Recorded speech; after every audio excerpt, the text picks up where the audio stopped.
अस्सलामुअलैकुम, नमस्ते, सत श्री अकाल। कैसे हैं आप लोग? उम्मीद करती हूँ ठीक होंगे, खुश होंगे। मैं हूँ हसीका अली और मेरे साथ हैं तारिक नियाजी। अस्सलामुअलैकुम, नमस्ते, सत श्री अकाल। उम्मीद करता हूँ ठीक होंगे, खुश होंगे। दोस्तों जहाँ रहें खुश रहें, माँ बाप का ख्याल करें, क्योंकि माँ बाप है तो सब कुछ है। आज की हमारी वीडियो में बहुत इंटरेस्टिंग से स्टार्ट करते हैं अपनी वीडियो को। Let's start. ओके गाइस, तो वीडियो का टाइटल है India's greatest love story, Tatas Valentine's day special. तो स्टार्ट करते हैं। ताजमहल को हम प्यार की सबसे बड़ी निशानी कहते हैं, लेकिन ये सरासर झूठ है। भारत में एक और ऐसी सीक्रेट जगह है जो ताजमहल से भी बड़ा आइकॉन ऑफ लव।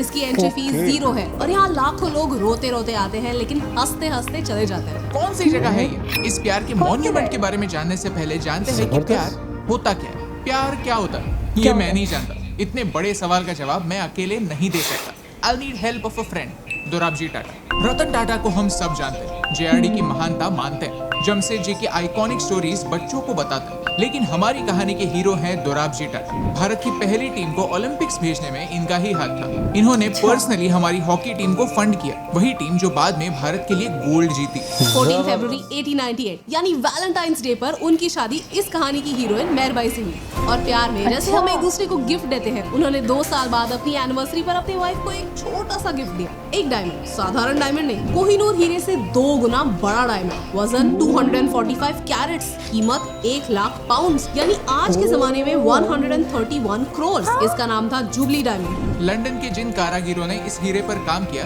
उन्होंने सोचा इंग्लैंड की महारानी के सर का ताज होगा ये हीरा। लेकिन टाटा के कुछ और ही प्लान्स थे। उन्होंने अपनी वाइफ मेहरबाई के लिए ये हीरा खरीदा। मेहरबाई थी ही उतनी special. When the whole world didn't allow their women to vote, she asked this question कि हमारी औरतें लीडर्स क्यों नहीं हो सकती? चाहे वो यूएस के प्रेसिडेंट से मिलना हो या इंग्लैंड के राजा रानी से। वो ड्रेस नहीं, एक साड़ी पहनती थी, अपना कल्चर बड़े शान से उन्हें दिखाती। और इसी के साथ ये हीरा भी, जो इंग्लैंड की महारानी का भी नहीं हो सका, वो टाटा ने अपने बीवी के लिए खरीदा। प्यार क्या होता है? शायद महंगे गिफ्ट्स देना ही प्यार है। तो फिर ये डायमंड कहाँ गया? जमशेदजी टाटा के बाद दोराबजी टाटा ने टाटा के सारे बिजनेसेस की डोर संभाली। टाटा भारत की सबसे बेहतरीन कंपनी तो थी ही, लेकिन स्टील सेक्टर में विश्व की सबसे बेहतरीन कंपनी बनने के कगार पर थी। लेकिन टाटाज को भी किसी की बुरी नजर लग गई। वर्ल्ड वॉर 1 के बाद टाटाज पर मुसीबतों का पहाड़ टूटा। पैसे नहीं थे, लेबरर्स प्रोटेस्ट कर रहे थे। 1924 में दोराबजी टाटा को खबर आई कि ट्रेजरी में से सारे पैसे खत्म हो चुके। मजदूरों को मेहनताना देने तक पैसे नहीं थे। अपने पति और उनकी कंपनी को मुसीबत में देख मेहरबाई ने क्या किया? बिना किसी हेजिटेशन के अपनी सारी ज्वेलरी गिरवी रख दी और उसकी टोटल वैल्यू थी उस जमाने की 1 करोड़ रुपए। इसमें जुबली डायमंड भी शामिल था। तब बैंक से लोन लेकर टाटा ने अपने सारे मजदूरों को रोजगार दिया। एक भी मजदूर को नौकरी गंवानी नहीं पड़ी। प्यार क्या होता है? किसी अपने के लिए अपनी प्यारी चीज सैक्रिफाइस करना, शायद यही प्यार है। कुछ साल बाद इसी सैक्रिफाइस की वजह से कंपनी ने रिकवर किया और फिर से टाटा स्टील दुनिया की बेस्ट स्टील कंपनी बनने की कगार पर आ गई। मेहरबाई और दोराबजी की इस सैक्रिफाइस की वजह से ही आज टाटा कंपनी जिंदा है। धीरे धीरे करके दोराबजी ने अपने बीवी के सारे गहने भी बैंक से छुड़वा लिए। सब ठीक चल रहा था, लेकिन प्यार की असली परीक्षा अभी बाकी। 1931 में मेहरबाई ने अपनी गोल्डन जुबली मनाई। वो 50 साल की थी तब उन्हें उनके कैंसर के बारे में पता चला। उनके पास ज्यादा समय नहीं था। दोराबजी ने बड़े से बड़े डॉक्टर को कंसल्ट किया, कोई कसर नहीं छोड़ी। जो इंसान अपने मजदूरों की इतनी चिंता करता है, उनके भले के लिए इस हद तक जाता है, उस इंसान ने अपने प्यार के लिए क्या क्या किया होगा। लेकिन इस लव स्टोरी का हैप्पी एंडिंग नहीं हुआ। 1931 में मेहरबाई चल बसी और उसके अगले साल ही दोराबजी। लेकिन गुजरने से पहले उन्होंने अपने प्यार की एक निशानी पीछे जरूर छोड़ी। वो जुबली डायमंड याद है? वही डायमंड बेचकर एक ट्रस्ट की शुरुआत हुई, दोराबजी टाटा ट्रस्ट, जिससे मुंबई में एक इमारत बनी जो हमारे हीरो हीरोइन के प्यार की निशानी, टाटा मेमोरियल हॉस्पिटल। प्यार क्या होता है मैं नहीं जानता, लेकिन ये जरूर जानता हूँ कि 64,000 कैंसर पेशेंट्स, लेकिन ये जरूर जानता हूँ कि हर साल 64,000 cancer patients Tata memorial hospital visit करते हैं और उनमें से 70% पेशेंट्स को उनकी सारी ट्रीटमेंट फ्री में मिलती है। जिस कैंसर ने मेहरबाई को हराया, उस कैंसर को हराने की जंग आज भी जारी। हमारे हीरो हीरोइन को गुजरे 90 साल होने के बाद जब तक ये लोग टाटा मेमोरियल हॉस्पिटल में कैंसर से जीतते रहेंगे, तब तक कैंसर नहीं जीते। प्यार क्या होता है एक सुंदर बिल्डिंग या फिर एक सुंदर सिंबल। एक बादशाह ने अपने बिल्डिंग से इतना प्यार किया कि उसे बनाने वाले हाथों को काट दिया ताकि कोई और उसे कॉपी ना कर पाए। लेकिन दोराब जी ने कहा कि इस सिंबल की कॉपीज बनाओ। मुंबई में ही नहीं, कोलकाता में भी टाटा मेडिकल सेंटर है। वाराणसी, जबरदस्त तिरुपति, भुवनेश्वर, रांची, प्रयागराज, मैंगलोर में कैंसर रिसर्च हो रहा है। सरकार के साथ हाथ मिलाकर आसाम, ओडिशा, झारखंड, तेलंगाना और नागालैंड में कैंसर फैसिलिटी नेटवर्क बन रहा है। क्योंकि सिंबल क्या है ये इम्पोर्टेंट नहीं, गिफ्ट क्या है ये इम्पोर्टेंट नहीं, लेकिन वो क्या रिप्रेजेंट करता है ये इम्पोर्टेंट। इस वीडियो के बीच में मैंने आपसे एक झूठ बोला था कि दोराब जी और मेहर भाई टाटा की लव स्टोरी का एक हैप्पी एंडिंग नहीं है, लेकिन ये सच है।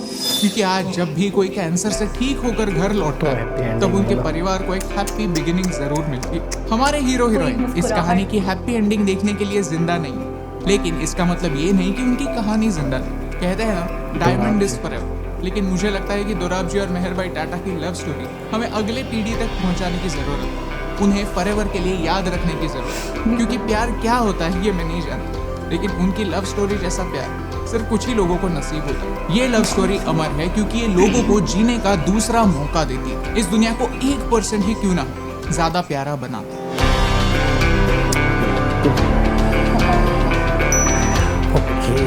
जी जनाब। अच्छा, तो ताजमहल के बारे में मैंने बहुत सारे लोगों से ये सुना है कि इसको अगर ऐसा गिफ्ट दिया जाए तो वो लोग बर्बाद हो जाते हैं। मतलब उनका जो कपल होता है, उनका जो रिलेशन होता है, तो वो आगे मज़ीद नहीं चल पाता। अच्छा, कुछ मूवीज़ में भी ये बात देखी मैंने और रियल में भी मैंने ये बात सुनी। अच्छा। हाँ, कि ये मतलब एक बद्दुआ है। सही।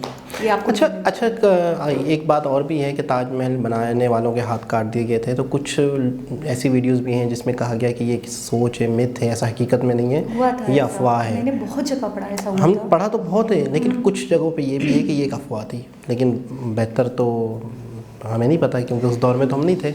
नहीं, रूमर्स नहीं है ये मुझे तो ऐसा लगता है ये हकीकत ही थी, क्योंकि वो ये चाहते थे कि इतना यूनिक रहे कि कोई और इसको ना बना पाए। जितने भी लेबर्स इन्होंने काम किया था उनके हाथ कटवा दिए गए थे। अच्छा, अब क्या कह रहे हैं क्या नहीं कह रहे वो छोड़ें, आप जाने दें, लेकिन आप क्या कहना चाहेंगे टाटा जी? मैं ये कहूँगा कि एक तो अपना मेहर भाई बहुत सुंदर, बहुत खूबसूरत, और टाटा जी। अच्छा, मैं आपको बताऊँ कि मैं किसी को भी देखती हूँ ना तो मैं कहती हूँ हाँ अच्छी है, बट मुझसे अच्छी नहीं है।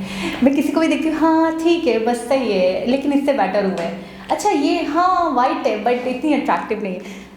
मेहर भाई को अभी मैंने देखा तो मुझे लगा कि ये बहुत अच्छी है, मतलब इनसे बेहतर कोई नहीं है। बहुत कोई खूबसूरत, नहीं हो सकता, बहुत खूबसूरत, बहुत प्यारी। और दूसरी चीज़ ये है कि इन्होंने दुनिया को मोहब्बत का एक सही मतलब बताया, सही मायने उसके बताए कि आपकी मोहब्बत ऐसी हो जिस मोहब्बत के नतीजे में लोगों को फ़ायदा हो रहा है, लोगों की ज़िंदगियों में मुस्कुराहट आ रही है।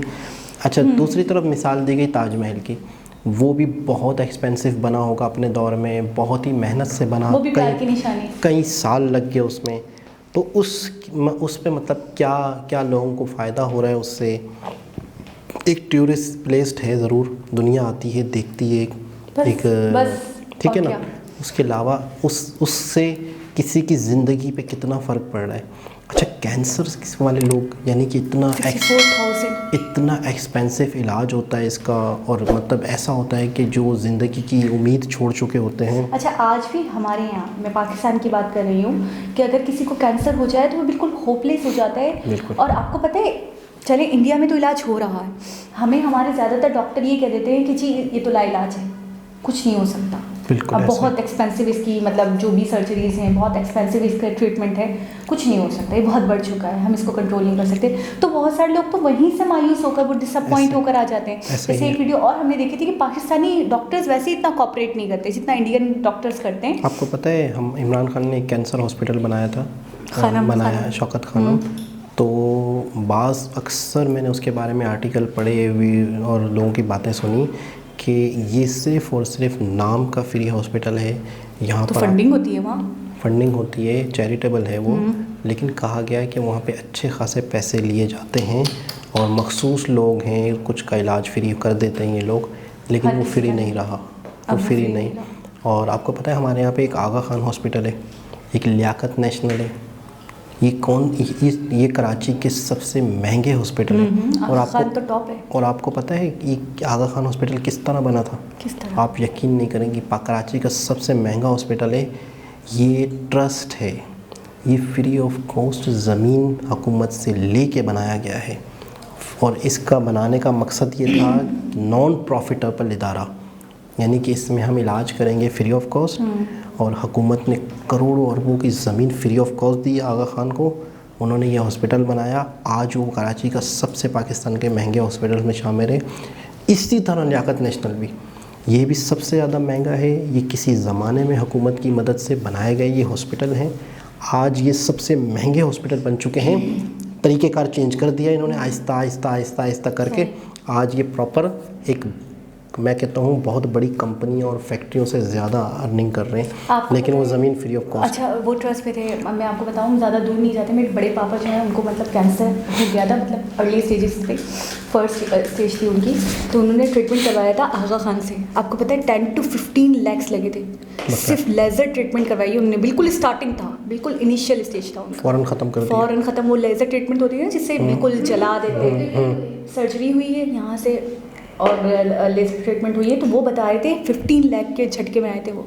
और आपके ने ट्रस्ट पे है। और मज़े की बात, चलो ठीक है, कमा रहा है, टैक्स दे रहा होगा, टैक्स फ्री है वो, क्योंकि वो ट्रस्ट है। वो तो ट्रस्ट में है ना। ट्रस्ट का 1 रुपया उनका टैक्स नहीं जाता।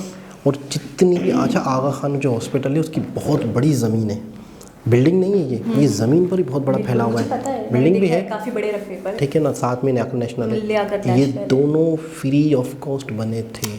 आज किसी तरीके से हुकूमत के साथ जो इदारों में लोग होते हैं ना, उनके साथ सेटिंग करके डॉक्यूमेंट्स चेंज कर दिए, ये कर दिया। आज वो बहुत बड़े महंगे हॉस्पिटल हैं, बहुत अच्छा इलाज होता है, बहुत ही साफ़ सुथरे तरीके से होता है, लेकिन आम बंदे के लिए वो नहीं है। गरीबों के लिए तो बिल्कुल भी नहीं, आप भूल जाएं। वो बस अपर क्लास के लोग, बिल्कुल एक अपर क्लास है, हाई लीड क्लास, जिनके लिए लाखों तो मैटर ही नहीं करते, करोड़ों। मैं एक मरतबा चला गया था सिविल हॉस्पिटल, हमारे यहाँ फ्री ऑफ कॉस्ट है।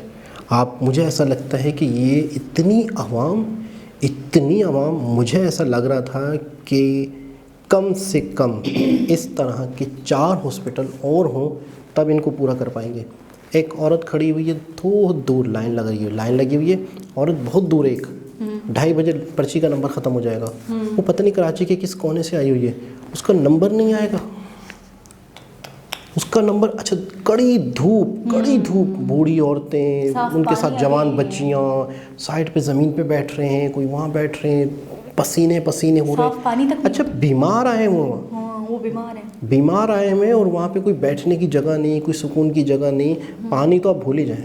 अच्छा, पानी का बात करें, प्राइवेट डॉक्टर्स, आप प्राइवेट हॉस्पिटल उसकी बात करने क्लिनिक की, बच्चे को मैंने देखा, बच्चा हार्डली 2 साल का 2.5 साल का बच्चा होगा, उसको इतना फीवर, वो वोमिट कर रहा, मतलब वो कुछ खा नहीं पा रहा, पी नहीं पा रहा। तो वो अर्ली में बिल्कुल उसी वक्त दौड़ कर, वो इतनी जल्दी में तो उन्होंने टोकन लिया। अच्छा, वहाँ पे टोकन है 200 का, 250 का टोकन है। और जो लोग इमरजेंसी में होते हैं ना, जो थोड़े मतलब सही अमीर लोग हैं, तो वो आकर 300 का टोकन लेते हैं और उसके बाद आकर डायरेक्ट डॉक्टर के पास चले जाएंगे। मतलब नंबर का कोई सिस्टम ही नहीं है। जब आपको नंबर का सिस्टम नहीं रखना तो आपने टोकन क्यों इश्यू करे? आप डायरेक्ट सबको बोलो भाई 300 दें, आप डायरेक्ट जाए डॉक्टर के पास। अब वो इतनी लंबी लाइन में वो लगी हुई है, वो कहे जा रही है कि मैं कब से खड़ी हूँ, आप इनको भेजे जा रही हैं, इनको भेजे जा रही हैं। 100 रुपये किसी ने एक्स्ट्रा दे दिया, आपको भेज रही है। अच्छा, जो ज़्यादा बीमार है, ज़्यादा परेशान है, तो उसको आप अच्छा चलें, ठीक है, वो भी छोड़ दें। जो एक असूली बात है, जो नंबर में जो 2-2 बजे से आ रहे हैं और रात के 8 बज रहे हैं, अब तो आप उनको देखिए, उनके बच्चे हलकान हो रहे हैं, वो खुद हलकान हो रहे हैं, हस्बैंड भी उनका खड़ा है जॉब पे से आकर। तो फिर वो जब ज़्यादा, उसने मतलब मेरे सामने की बात है, उन्होंने टोकन फेंक कर मारा। उन्होंने बोला आप एक काम करो, इस पर आप खुद ही को दिखा देना, रिसेप्शनिस्ट को। तो उसने बोला हाँ ठीक है, मैं खुद ही को दिखा दूंगी, और उसने पैसे रिटर्न नहीं करे। अच्छा, फिर उसका हस्बैंड आया, उसने बोला कि भाई तबीयत बहुत ज़्यादा बच्ची की ख़राब हो रही है, इसलिए वो थोड़ी चिड़चिड़ी हो रही है, प्लीज़ हम 2 बजे, दोपहर 2 बजे से आए हैं और रात के 9 बज रहे हैं। आप खुद बताएं, 7 बजे से वो वेट करिए और आप बार सबको भेजी जा रही हैं, आप उनको भेजें। फिर जब उन्होंने थोड़ा सा बहुत ज़्यादा रिक्वेस्ट करी तो फिर उसके बाद उन्होंने उसको भेजा। अच्छा, आपको पता है हमारे यहाँ पे भी देखो, अच्छे बुरे हर तरह के लोग होते हैं, ट्रस्ट चल भी रहे हैं। आपको पता है हमारे यहाँ पे एक इदारा है, जो भी हॉस्पिटल, इस तरह के बड़े हॉस्पिटल चल रहे हैं, जो बहुत अच्छा काम कर रहे हैं, बहुत फ्री ऑफ कॉस्ट, इतना बेहतरीन इलाज हो रहा है कि मत पूछें। वो प्राइवेट इदारे चला रहे हैं, बड़े बड़े जो हमारे यहाँ इंडस्ट्रियाँ हैं, प्राइवेट लोग अपने बलबूते पे चला रहे हैं। कोई भी एक बहुत बड़े डॉक्टर को हायर किया उन्होंने, और वहाँ पे एक बहुत बड़ी बिल्डिंग बनी। वहाँ पे कहते हैं कि SIUT, कराची में एक SIUT का एक इदारा है जो कि किडनी के हवाले से, लोग कहते हैं कि यहाँ पर बड़े बड़े डॉक्टर्स बताते हैं यहाँ पर जो किडनी के हवाले से हो रहा है, अगर अमेरिका में, न्यूयॉर्क में कहीं भी चले जाओ ना, वहाँ अगर जो हो रहा है ना इलाज, उनके पास जो मशीनरी है वो सब मशीनरी यहाँ पर भी है, लेकिन इस SIUT में गवर्नमेंट का इन्वॉल्व नहीं है। सही। अच्छा, यहाँ पे प्राइवेट इदारे। आपको कैसा लगा वीडियो देखकर? टाटा जी का तो हमेशा हमने ये देखा है कि उन्होंने हमेशा आवाम के लिए, लोगों के बारे में अच्छा, बहुत आज सोचा से है, हम बहुत- ऐड करते हैं कि इन फ्यूचर, मुस्कुराना नहीं है आपने, कि हम तो पता नहीं इस दुनिया में रहें ना रहें, हमारे बाद क्या चल रहा होगा इस दुनिया में, हमारे प्यार की निशानी क्या हो। जुबली डायमंड दे दे मुझे। फिर आप क्या करेंगे?